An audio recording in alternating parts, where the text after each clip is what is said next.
ఆత్మీయుడు ఒక్కడే ఒక్కడు ఎదురు నడిచే వీరుడు చెదిరిపోయిన జాతులను కూడగట్టుతుంటాడు చెదిరిపోయిన జాతులను కూడగట్టుతుంటాడు చెదరగొట్ట శక్తుల చదరంగమాడే చాణక్యుడు ఒక్కడే ఒక్కడు దళిత జాతి సూర్యుడు ఒక్కడే ఒక్కడు అన్నమంద కృష్ణుడు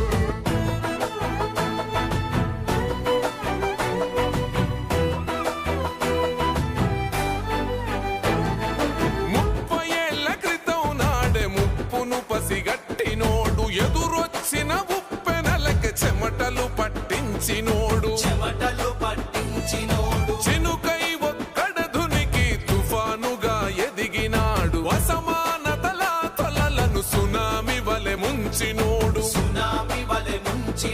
లెక్కలేని రాబందుల రెక్కలు తెగ నరికినేడు వర్గీకరణ వాట లెక్క తెలుసుతున్నవాడు సూర్యుడు ఒక్కడే ఒక్కడు అన్నమంద కృష్ణుడు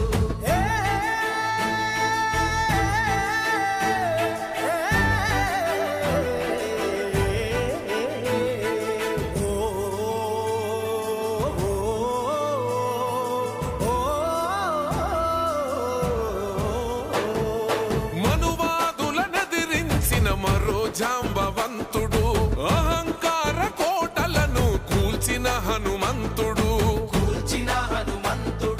రాజ్యంతో రాజీ పడి ఏనాడు బతకనోడు తల ఎత్తుకు బతుకుటలో నింగి తనకు సాటి రాదు వర్గవర్ణ భేదాలకు వరితాళ్లను బిగించాడు పోరుకు పలు రకాల రాజ్యాంగం రచించాడు ఒక్కడే ఒక్కడు దళిత జాతి సూర్యుడు ఒక్కడే ఒక్కడు అన్నమంద కృష్ణుడు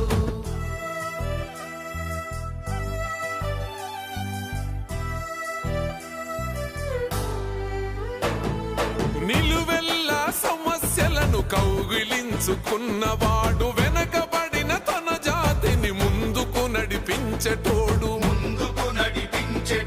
గుణపాఠం చెప్పుకుంటూ గుణపాలను దించినోడు ముట్టడులే పెట్టుబడిగా కట్టుబడిన గుణవంతుడు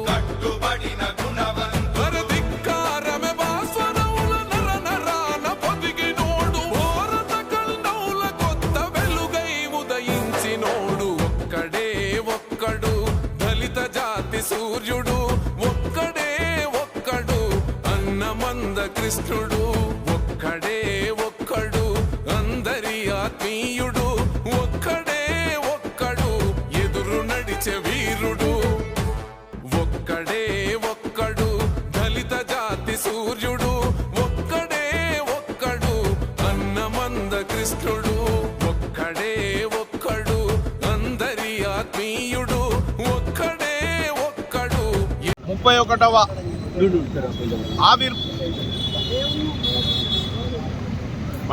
ఎంఆర్పిఎస్ 31వ ఆవిర్భావ దినోత్సవాన్ని సందర్భించుకొని ఈరోజు ఆర్మూర్లో ఎంఆర్పిఎస్ జెండా ఎగురవేసి అలాగే మందాకృష్ణ మాదిక్ గారి పుట్టినరోజు సందర్భంగా కూడా కేక్ కట్ చేసి ఈరోజు సంబరాలు చేసుకోవడం జరిగింది.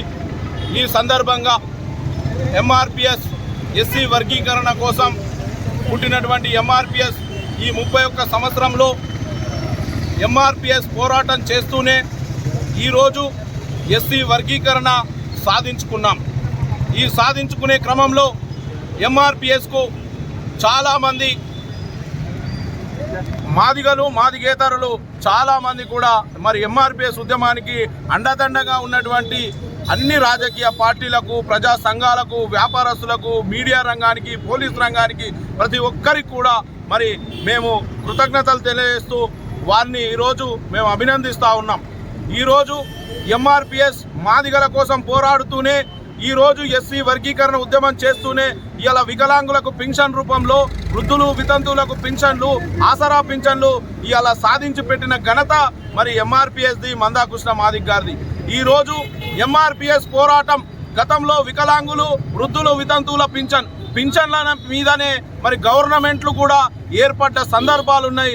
అలాంటి గవర్నమెంట్లు ఏర్పడడానికి కూడా ఎంఆర్పిఎస్ పోరాటం కీలకమైంది.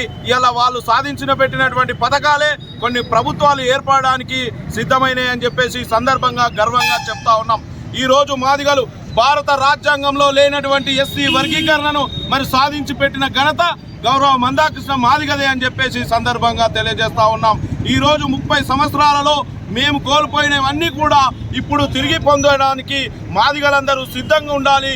విద్యార్థులను యువకులను అందరినీ విద్యావంతులుగా చేయాలి. వాళ్ళని చదువుకోనిచ్చి మరి ఉద్యోగస్తులై ఇలా మనం మాదిగలు స్థిరపడాలని చెప్పేసి ఈ సందర్భంగా ఆకాంక్షిస్తూ మా ఉద్యమానికి సహకరించిన ప్రతి ఒక్కరికి కూడా ఈ సందర్భంగా వందనాలు తెలియజేస్తా ఉన్నాం. జై మాదిగ, జై మందాకృష్ణ మాదిగ. శుభదినం. మాదిగ ఉపకులాలకు ఎస్సీ వర్గీకరణ ద్వారా విద్య ఉద్యోగ రంగాల లోపల ఏబిసిడి వర్గీకరణ జరుపుకొని మొట్టమొదటిసారిగా ఈరోజు ఎంఆర్పిఎస్ ఆవిర్భావ దినోత్సవాన్ని జరుపుకుంటున్నాం. ఈ సందర్భంగా మాదిగ జాతికే కాకుండా మాదిగ ఉపకులాలకు అందరికీ పేరు పేరున ధన్యవాదాలు తెలియజేస్తూ శుభాకాంక్షలు తెలుపుతా ఉన్నాం. మరి ఎంఆర్పిఎస్ ఆవిర్భవించి 1994 ప్రకాశం జిల్లా ఈదుమూడి గ్రామం లోపల 21 మంది మాదిగ యువకులతోటి ప్రారంభమైనటువంటి ఈ యొక్క ఉద్యమం మరి రాను రాను ఎస్సీ వర్గీకరణతో పాటు అనేక తెలంగాణ ఆంధ్రలో ఉన్నటువంటి ప్రజానీకానికి అనేక పోరాటాల ద్వారా ఫలితాలు ఇచ్చిన చరిత్ర ఎంఆర్పిఎస్. మరి ఈరోజు తెలంగాణ వచ్చింది. తెలంగాణ ఉద్యమం లోపల మాదిగల పాత్ర అమోఘమైనటువంటి విషయము. ఎందుకంటే ఇక్కడున్న బీసీలు ఆంధ్రలో తెలంగాణ వద్దని ఉద్యమాలు చేసిర్రు. రాయలసీమలో ఉన్న బీసీలు తెలంగాణ ఇవ్వద్దని చెప్పేసి ఉద్యమాలు చేసిర్రు. కానీ ఇక్కడున్న బీసీలు తెలంగాణ కావాలని పోరాటం చేసిర్రు. మరి అదేవిధంగా ఆంధ్రలో ఉన్నటువంటి మాలలు, రాయలసీమలో ఉన్నటువంటి మాలలు తెలంగాణ వద్దన్నారు. కానీ ఇక్కడున్న మాలలు తెలంగాణ కావాలన్నారు. అంత చరిత్ర కలిగిన మాదిగ జాతి మరి ఇలా సగర్వంగా మేము చెప్పుకుంటూ ఉన్నాం. మాదిగలు తెలంగాణలో మొట్టమొదటి పునాదిగా మేము భావిస్తూ ఉన్నాం. మరి ఈరోజు వర్గీకరణ తెలంగాణలో అయింది. విద్యా ఉద్యోగ రంగంలో మాత్రమే అయింది. దీనివల్ల కొంతమందికే ఉపయోగపడే అవకాశాలు ఉన్నాయేమో కానీ రాష్ట్ర ప్రభుత్వం వెంటనే స్పందించి విద్యా ఉద్యోగంతో పాటు మరి సంక్షేమ మరి ఉపాధి రంగాల్లో కూడా వర్గీకరణ అంశాన్ని చేస్తే ఇంకా బాగుంటుంది. మాదిగ ఉపకులాలకు ఎంతో మేలు జరుగుతుంది. కాబట్టి ఈ రాష్ట్ర ప్రభుత్వం ఇతరత్ర అంశాల్లో కూడా మరి వర్గీకరణ అంశాన్ని చేర్చాలని చెప్పేసి విజ్ఞప్తి చేస్తా ఉన్నాం. మరి అంతేకాదు ఈరోజు ఏదైతే ఏబిసిడి వర్గీకరణ జరిగిందో ఆ వర్గీకరణకు మూల పురుషులైనటువంటి మనం అనేక సందర్భంలో చెప్పుకుంటా ఉన్నాం. కేంద్ర ప్రభుత్వం మేము చేసినామంటున్నది. చాలా సంతోషం, మీకు ధన్యవాదాలు. కానీ ఈ తెలంగాణ గడ్డపై 35 కేంద్ర కార్యాలయాలు ఉన్నాయి. మరి ఆ కార్యాలయాల్లో కూడా ఏబిసిడి వర్గీకరణ చేస్తే మాదిగలే కాదు, ఉపకులలే కాదు, మాల సోదరులకు కూడా ఉపయోగపడే అవకాశం ఉంటుంది. మరి కాబట్టి కేంద్ర ప్రభుత్వం తక్షణమే ఆలోచించి మరి మీరు ఎంతో చేయూతనిచ్చినటువంటి చరిత్ర మీది. మరి మీరు కేంద్ర ప్రభుత్వ కార్యాలయాల్లో కూడా ఎస్సీ వర్గీకరణ అమలయ్యే విధంగా చట్టం రూపొందిస్తే బాగుంటుందని చెప్పేసి తెలియజేస్తూ మరి ప్రియతమ నాయకుడు మందకృష్ణ మాదిగ గారికి మేము ఒక విజ్ఞప్తి చేయదలుచుకున్నాం. అన్న, మీరు చెప్తే మోడీ గారే వస్తారు, మీరు చెప్తే కేంద్ర మంత్రులే వస్తారు. కానీ మీరు చెప్పి ఒక్క మాట అని చూడండి అన్న, మీరు కేంద్ర ప్రభుత్వ కార్యాలయాల్లో కూడా వర్గీకరణ చేయండి అని ఒక చిన్న డిమాండ్ చేయండి అన్న. మీరు అక్కడ మాదిగలతో పాటు మాలలు ఇతర కులాలకు కూడా ఎంతో ఉపయోగపడే అవకాశం ఉంటుంది. కాబట్టి మీరు ముందుకొచ్చి ఒక పునాది రాయేయాలని చెప్పేసి అన్నగారికి మేము ఈ సందర్భంగా విజ్ఞప్తి చేస్తా ఉన్నాం. గౌరవశ్రీ మందకృష్ణ మాదిగ గారి పుట్టినరోజు సందర్భంగా ఎంఆర్పిఎస్ ఆవిర్భవించి 31 సంవత్సరాలు అవుతున్న సందర్భంగా ఈరోజు అన్నగారి పుట్టినరోజు, ఈరోజు అన్నగారిది ఇప్పుడు జెండా ఆవిర్భవించిన రోజు కాబట్టి ప్రకాశం జిల్లా ఈదుమూడి గ్రామంలో 4గురితో చాలైనటువంటి ఎంఆర్పిఎస్ ఈ రోజు అంచెలంచెలుగా ఎదిగి మాదిగ రిజర్వేషన్ పోరాట సమితిగా, ఎంవైఎస్ గా, ఎంఎస్ఎఫ్ గా, విహెచ్పిఎస్ గా, వికలాంగుల కోసం హక్కుల పోరాట సమితిగా ఎన్నో ఆర్గనైజేషన్స్ ఏర్పాటు చేసినటువంటి మాన్యశ్రీ మందాకృష్ణ గారికి ఈ సంవత్సరం పద్మశ్రీ అవార్డు రావడం కూడా మేము చాలా గొప్పగా భావిస్తున్నాము. మా మాదిగలకు ఇది మాకు ఇచ్చినటువంటి మోడీ గారు ఇచ్చినటువంటి వరంలా భావిస్తున్నాము. రాబోయే రోజుల్లో కూడా మేము అందరినీ కలుపుకొని పోతూ మాకు ఇచ్చినటువంటి హక్కుల్ని కాపాడుకుంటూ వర్గీకరణలో మాకు ఇచ్చినటువంటి ఏవైతే ఫలాలు అందించాయి కాబట్టి ఇదే సంవత్సరంలో పద్మశ్రీ వచ్చింది, ఇదే సంవత్సరం వర్గీకరణ అయింది కాబట్టి ఆ డిమాండ్లను